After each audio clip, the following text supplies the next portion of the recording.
Assalamualaikum warahmatullahi wabarakatuh. Perkenalkan, kami dari kelompok 4 SIP B dengan mata kuliah Praktikum Biokimia 1.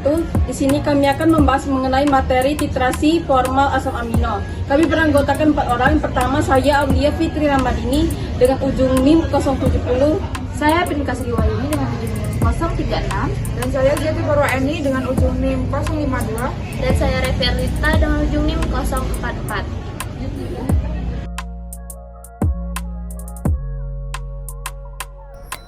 Percobaan mengenai titrasi formal asam amino dilakukan dengan titrasi menggunakan larutan basah setelah ditambahkan larutan formaldehid yang bertujuan menghilangkan kebasaan pada gugus amino. Titrasi formal ini dilakukan bertujuan untuk menentukan suatu proses yang disebut dengan hidrolisis protein dengan ditandai adanya pemecahan protein.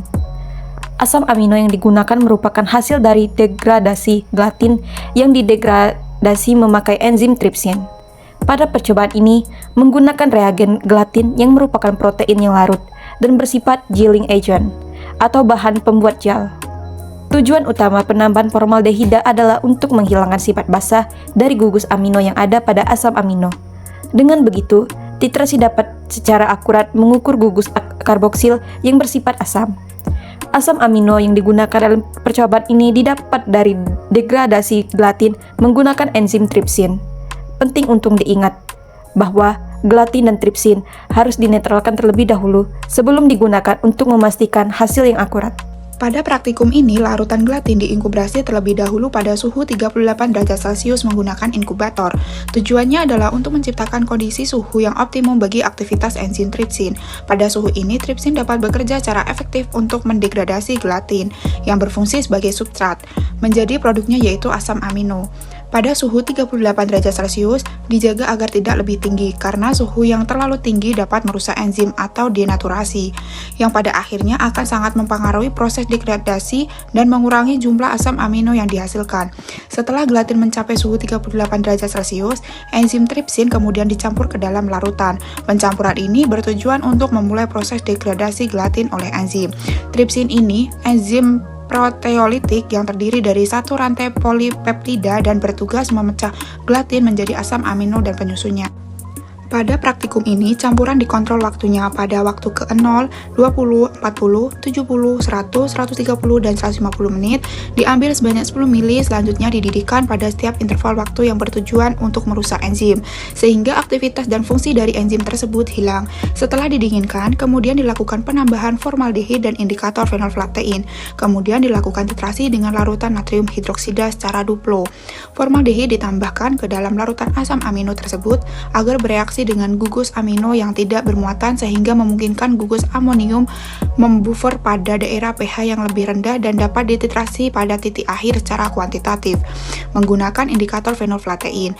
Reaksi yang terjadi pada titrasi dengan menggunakan formaldehid merupakan reaksi dimetilol. Terbentuknya dimetilol ini berarti gugus aminonya yang sudah terikat tidak akan mempengaruhi reaksi antara karboksil asam dengan basa natrium hidroksida, sehingga titik akhir titrasi dapat diakhiri dengan tepat. Indikator yang digunakan yaitu indikator fenolflatein. Pada titik akhir titrasi akan terjadi perubahan warna larutan dari bening menjadi merah muda. Berdasarkan hasil pengamatan praktikum, terlihat jelas bahwa semakin lama waktu inkubasi, volume larutan NaOH yang dibutuhkan untuk titrasi juga semakin bertambah. Hal ini secara langsung berkaitan dengan proses hidrolisis gelatin oleh enzim tripsin yang terus berlangsung selama inkubasi. Seiring bertambahnya durasi interaksi antara gelatin dan tripsin, konsentrasi asam amino yang terbentuk terus meningkat. Asam amino dengan gugus karboksilnya yang bersifat asam memerlukan basa yaitu NaOH untuk dinetralkan. Oleh karena itu, semakin banyak asam amino yang terhidrolisis, semakin besar pula volume NaOH yang diperlukan untuk mencapai titik akhir titrasi. Data spesifik dari pengamatan menunjukkan tren yang jelas pada interval waktu inkubasi 0, 20, 40, 70, 100, 130, dan 150 menit. Volume NaOH yang dibutuhkan berturut-turut yaitu 10,3 mili, 11,25 mili, 11,8 mili, 13,7 mili, 25,75 mili, 28,15 mili, 30,8 mili. Dari data ini dapat dihitung rata-rata total volume NaOH yang dibutuhkan untuk menitrasi seluruh sampel asam amino yang dihasilkan yaitu 131,8 mili. Pada titrasi ini dapat diperoleh kurva titrasi asam amino dari hasil hidrolisis protein dengan menggunakan enzim tripsin.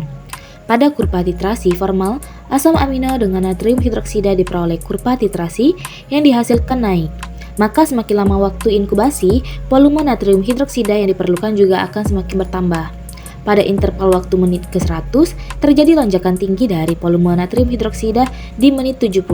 Ini mungkin karena aktivitas enzim tripsin mencapai puncaknya, sehingga laju hidrolisis dari gelatin menjadi sangat cepat dan menghasilkan asam amino dalam jumlah signifikan dalam jumlah waktu singkat. Pada awal inkubasi, konsentrasi asam amino bebas masih sangat rendah karena proses hidrolisis oleh enzim belum dimulai secara signifikan.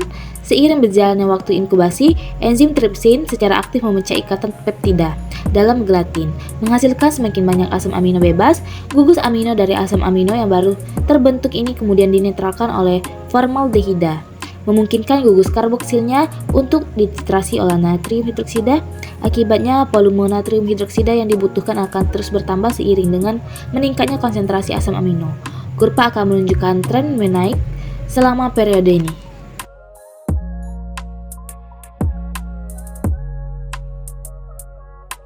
Demikianlah pembahasan dengan materi titrasi formal asam amino. Kami akhiri. Wassalamualaikum warahmatullahi wabarakatuh.